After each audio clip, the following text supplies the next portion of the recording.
Olá, a paz do Senhor, estamos de volta para mais um vídeo aqui do nosso canal. Se você é novo por aqui, se inscreva no nosso canal, ative o sininho das notificações para todas as vezes que eu postar um vídeo novo aqui, o YouTube possa te avisar. Deixe a sua curtida, nos ajude, compartilhe com mais alguém, deixe também aqui nos comentários sugestões de outros vídeos, aquilo que você gostaria de tirar, a dúvida que você tenha da palavra de Deus, que você gostaria que nós falássemos aqui, nós trouxéssemos a explicação aqui. Eu sou o pastor Jefferson Araújo e hoje nós iremos falar sobre o espírito mau da parte do Senhor que atingia Saul. Talvez você já tenha lido esse texto e se perguntado por que um espírito mau da parte do Senhor atingisse o rei Saul. Será que Deus tem lá no céu um anjo mau? Será que Deus usa também os demônios? E aí tem pessoas que dizem que quando Deus manda, até o diabo obedece. Tiago 2,19 diz que os anjos, os demônios, melhor dizendo, creem em Deus e estremecem, mas não diz ali que eles obedecem. 1 Pedro 3,19 e 20, que algumas pessoas pensam que ali se referem aos espíritos das pessoas que estavam presas e foram rebeldes no tempo de Noé, mas aqueles textos de 1 Pedro 3,19 e 20 falam dos espíritos em prisão, que foram rebeldes no tempo de Noé, mas se referindo a anjos, a demônios. Isso aqui é um assunto para outro vídeo, mas ali não se refere a espíritos de homens, porque a Bíblia diz em Eclesiastes 12,7, que quando o homem morre, seja ele o justo ou injusto, o espírito dele volta para Deus. Então, os espíritos humanos não ficam presos depois da morte, ok? Então, os espíritos malignos, eles são desobedientes, eles não são obedientes. Mas por que aqui diz, em 1 Samuel 16,14, melhor dizendo, que um espírito mau da parte de Deus atacava o rei Saul? Vamos ler o texto, 1 Samuel 16,14, e o espírito do Senhor se retirou de Saul e o assombrava um espírito mau da parte do Senhor. Aliás, esta expressão espírito mau, da parte do Senhor, da parte de Deus, aparece 6 vezes aqui no livro de 1 Samuel, no verso 14, aparece no verso 15, no verso 16, no verso 23, em 1 Samuel 18:10 e em 1 Samuel 19:9, todas as vezes se referindo a um espírito que vinha atormentar o rei Saul da parte de Deus, ou seja, ele era enviado por Deus. No verso 13 de 1 Samuel 16, Deus mandou o profeta Samuel ungir o rei Davi. Uma vez que Davi foi ungido rei no lugar de Saul, o espírito do Senhor que estava sobre Saul vem para Davi. Saiu de Saul, então abriu uma brecha para que o espírito mau viesse agora sobre Saul. Só que o intrigante do texto é que este espírito mau, ele veio justamente enviado por Deus para trazer juízo sobre o rei Saul. E isto era notório às pessoas que viam o rei Saul atormentado. Elas diziam: olha, tu estás atormentado por um espírito mau enviado por Deus. Ou seja, é o próprio Deus que está te punindo. Verso 15 do capítulo 16 de 1 Samuel. Só que deve haver uma explicação mais plausível do que esta, né? Que as pessoas dizem. Na verdade, há uma explicação correta porque Deus envia demônios, porque espírito mau sempre está relacionado na Bíblia a demônios e não a anjos de Deus. Lá em Apocalipse 12, verso 10 e 11, diz que Satanás ele se apresenta diante de Deus de dia e de noite para acusar-nos diante dele. E nós o vencemos pelo sangue do Cordeiro, pela palavra do seu testemunho e por não amar a nossa vida, até que seja diante da morte. Até a morte, ou seja, até a morte, ser fiel a Deus até a morte, até que você tenha que morrer também por isto, você deve ser fiel a Deus. Então, a única forma de nós vencermos o diabo quando ele vai nos acusar pelos nossos erros diante de Deus é a gente estar coberto por este sangue, lavado por este sangue, guardando esta palavra, com esta palavra guardada no nosso coração e vivendo a vontade de Deus, sendo fiel até a morte. Aquele que perseverar até o fim será salvo. Quando a pessoa comete pecados e não se arrepende deles, Satanás vai sair de lá com autorização de Deus para atacá-la. Então, a pessoa precisa entender isto, porque a pessoa pensa: eu pequei, mas eu estou tranquilo porque eu tenho diante de Deus um advogado. Jesus é o advogado fiel e justo, que está lá diante do Pai para me defender, à destra do Pai. Só que ele é justo, ele não vai defender alguém que está na injustiça. Jesus não é o advogado do diabo, ou aquele que vai defender alguém que está vivendo no erro.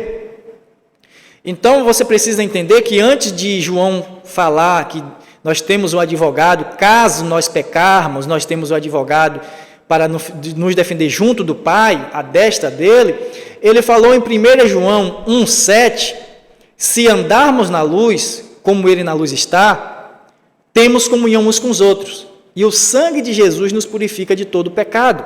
Então perceba que para o sangue de Jesus me purificar, primeiro eu tenho que andar na luz, eu tenho que ter comunhão com os meus irmãos, então o sangue de Jesus vai me purificar. Verso 9, se confessarmos os nossos pecados, ele é fiel e justo para perdoar os nossos pecados e nos purificar de toda injustiça. Como está escrito em Provérbios 28:13, aquele que confessa e deixa, alcançará misericórdia. Então perceba que para o advogado nos defender, nós temos que confessar os nossos pecados, nos arrepender diante de Deus e abandonar aquela prática. Então este sangue vai nos purificar, viver em comunhão com os nossos irmãos. Então, quando a pessoa não pratica estas coisas, ela não vai vencer a acusação do diabo pelo sangue do Cordeiro e pela palavra do testemunho por não amar sua vida até a morte. Então o diabo vai sair de lá com autorização divina para atacá-lo, como foi no caso de Saul, porque Saul havia rejeitado a palavra do Senhor. Ele havia rejeitado a palavra do testemunho. Então um demônio se apresenta diante de Deus para acusar Saul, e Deus falou, pode ir lá e atacá-lo. A mesma coisa, um espírito de mentira se apresentou diante de Deus, falou, deixa que eu vá e faça com que Acabe vá para Ramote de Gileade, chega lá, ele seja morto na guerra. Deus falou, como que você vai induzi-lo aí? Sendo um espírito da mentira na boca de todos os seus profetas. Então vocês percebam que ali não era um anjo, ali era um espírito de mentira, e Deus falou, pode ir e tu vais prevalecer, tu prevalecerás contra ele. Tu vais fazer desta maneira e prevalecerás, ou seja, você vai sair daqui com a autorização de prevalecer contra Acabe, fazer com que os profetas mintam para ele e ele seja engodado e suba e chega lá, ele morra naquela guerra, porque Deus já estava farto dos pecados de Acabe. Então, quando a Bíblia diz que nós somos de Deus e o diabo não nos toca, então nós entendemos que há duas maneiras pela qual o diabo pode nos tocar. Primeiro, quando Deus permite para provar nossa fé, foi o caso de Jó. Segundo, quando há um pecado pessoal em nós, e por conta deste pecado que o diabo vai nos acusar diante de Deus, através, tanto ele pessoalmente como através de seus demônios, eles saem de lá com uma liberdade dada por Deus para atacar esta pessoa que não se arrependeu dos seus pecados. Então o diabo pode tocar sim, quando Deus permite nessas duas situações, nesses dois extremos, ou para provar a fé, mesmo não existindo um pecado, ou quando há um pecado pessoal e esta pessoa não se arrependeu. Mas para o diabo se apresentar diante de Deus e nos acusar, a Bíblia diz que ele tem que se disfarçar de anjo de luz, ele tem que ir no meio dos anjos, quando os anjos sobem para se apresentar diante de Deus. Eu não estou dizendo que o diabo entra lá no céu, mas nos lugares lá no mundo espiritual onde Deus se reúne com seus anjos, depois que os anjos levam os relatórios daqui da terra, como está escrito lá em Jó, que um dia em que os filhos de Deus vieram se apresentar diante de Deus, Satanás veio no meio deles. Como que estes anjos não perceberam que era Satanás? Porque ele se disfarçou de anjo de luz. Por que aqueles anjos, na reunião que eles estavam tendo com Deus, não perceberam que no meio deles tinha um espírito de mentira? Porque ele estava disfarçado de anjo. Então, isto acontece diurnamente, de dia e de noite. Satanás procura ir lá nos acusar, mas ele tem uma dificuldade para chegar até lá. Ele tem que esperar os anjos irem, ele tem que se disfarçar no meio dos anjos, ficar ali no meio da reunião disfarçado. Deus já sabe que ele está ali, Deus já sabe que ele está ali e por que ele está ali. Só que ele precisa fazer todo esse processo, esperar o momento certo dele agir, dele atacar, dele pedir permissão de falar e dizer, olha, eu vim aqui porque eu quero permissão para atacar aquela pessoa lá na terra, porque ela ela cometeu o pecado e não se arrependeu. Quando esta pessoa se arrepende imediatamente do seu pecado, o escrito de dívida é rasgado, como Paulo escreveu na sua carta em Efésios, em Colossenses. Esse escrito de dívida ele é rasgado. Então, quando Satanás vai lá nos acusar e a gente já chegou diante do trono pelo Espírito que habita em nós e já confessamos, já nos arrependemos dos nossos pecados, ele sai de lá envergonhado. Mas muitas vezes, Satanás ou os seus demônios saem de lá vitoriosos, com uma ordem de Deus dizendo, pode ir, fazer desta maneira e tu vais prevalecer, porque não houve um perdão. Deus é um justo juiz. Então, ele vai permitir que Satanás, por conta do pecado, ataque pessoas mesmo dentro da igreja, com ansiedade, com depressão, com destruição no lar, destruição em toda a família ou no casamento, no ministério, na vida profissional, na vida econômica, porque esta pessoa tem um pecado ali que ela não confessou, não se arrependeu e não abandonou este pecado. Então, por conta disto, esta pessoa vai ser moída, vai ser atormentada pelos espíritos malignos. Então, a importância de, ao cometermos pecados, se arrependermos de imediato. Exatamente este foi o erro do rei Davi, que ao cometer o adultério, a Bíblia diz que Deus perdoou o pecado dele de adultério, mas a espada não se apartou da casa dele, por conta que ele demorou tempos para se arrepender. Então, enquanto ele não se arrependeu daquele pecado, ele estava ali dando uma brecha para o diabo atuar naquele casamento, no casamento dele, na família dele, na vida dele e trazer graves consequências. Só depois que o filho nasce, que o profeta Natan vai repreendê-lo, é que ele se arrepende do seu pecado. E para ocultar o seu pecado, ele usou requintes de crueldade, como Saul já tinha feito com ele.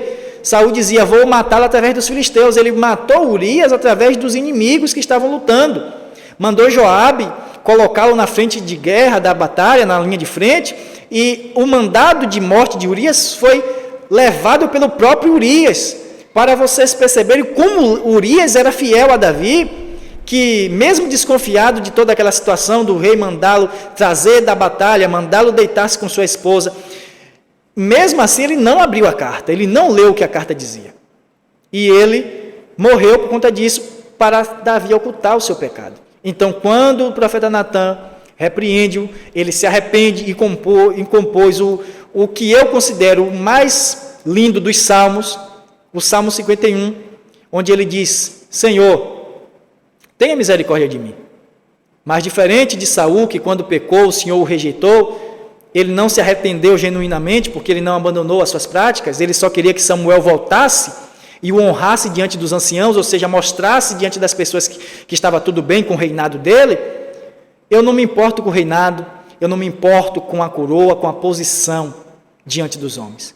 Só não quero que o Senhor tire o teu espírito de sobre mim e nem me lance fora da tua presença. Então, a preocupação de Davi era com como ele ficaria diante de Deus, como ele se comportaria, como Deus iria tratá-lo a partir dali, não os homens. E o profeta Natan disse, o teu pecado foi traspassado, mas a espada não se apartará da tua casa. Aminon, o seu primogênito, abusou da sua irmã Tamar. Absalão, que era irmão de Tamar, matou Aminon. Absalão passou 3 anos refugiado na casa no reino do seu avô, o rei Talmai, rei de Jesus. Depois, quando ele volta para Jerusalém e se revolta contra Davi, Davi tem que fugir diante de Absalão para não ter que matar o próprio filho. Ele se deita com as 10 concubinas de Davi que ele deixou para guardar sua casa em Jerusalém. Depois, Joabe mata Absalão. No final da vida de Davi, Adonias tenta usurpar o trono que era para Salomão. Depois, para concluir, Davi estava doente e sentia muito frio, e uma virgem por nome de Abisag foi colocada do lado de Davi para todas as noites dormir com ele para esquentá-lo, mas ele não pôde fazer nada, já estava velho, não tinha mais condições de possuir aquela virgem. O pecado que ele cometeu, a fraqueza que ele tinha, que era a mulher, ele terminou os últimos dias da sua vida do lado de uma mulher que ele não podia fazer nada com ela, para ele refletir e ali ele ter a oportunidade de ter o último concerto com Deus antes da sua morte. Mas se Davi tivesse se arrependido antes, embora o pecado sempre deixe marcas, sempre gere algum tipo de consequência negativa, mesmo depois do perdão, porque o perdão de Deus vem, só que vem consequências, as pessoas vão te olhar diferente, as pessoas vão te julgar diferente. Se você cometeu um homicídio, por exemplo, Deus te livre disto, mas é apenas um exemplo, se você se arrepender, Deus vai te perdoar, mas você vai ter que cumprir a sua pena. Você vai viver ameaçado por as pessoas, parente da pessoa que pode querer te matar. Você vai ser julgado pela sociedade. Você vai ser vista de maneira negativa por pessoas e tal, por muito tempo, quando não pela vida toda. Deus pode fazer depois com que você tenha paz com seus inimigos, mas por muito tempo você vai ser condenado pelas pessoas por um erro que você cometeu e Deus já te perdoou. Mas se Davi tivesse se arrependido de imediato ou antes, a espada não traria tanto juízo sobre a sua vida, sobre a sua família. Então há uma importância de nos arrepender dos nossos pecados o quanto antes, porque quando esses espíritos forem lá nos acusar, eles não saírem de lá com a autorização de Deus, enviados, ou da parte de Deus, quer dizer, porque Deus autorizou-os a vir e prosperar contra os servos dele, porque eles cometeram pecados e não se arrependeram. Este é o nosso vídeo de hoje. Eu espero que você tenha gostado do vídeo, que você tenha entendido que o espírito mau da parte do Senhor é um demônio que é enviado por Deus. Quando Deus quer punir alguém por conta de um pecado que esta pessoa está cometendo, ou de pecados que esta pessoa cometeu e não se arrependeu, então, quando o espírito maligno vai lá se apresentar diante de Deus, acusar a pessoa por estes pecados, Deus dá permissão porque Ele é um justo juiz, e usa isto para punir a pessoa e espera que a pessoa receba este juízo, esta correção, e se arrependa dos seus pecados e se volte. Não foi o caso de Acabe, não foi o caso de Saul.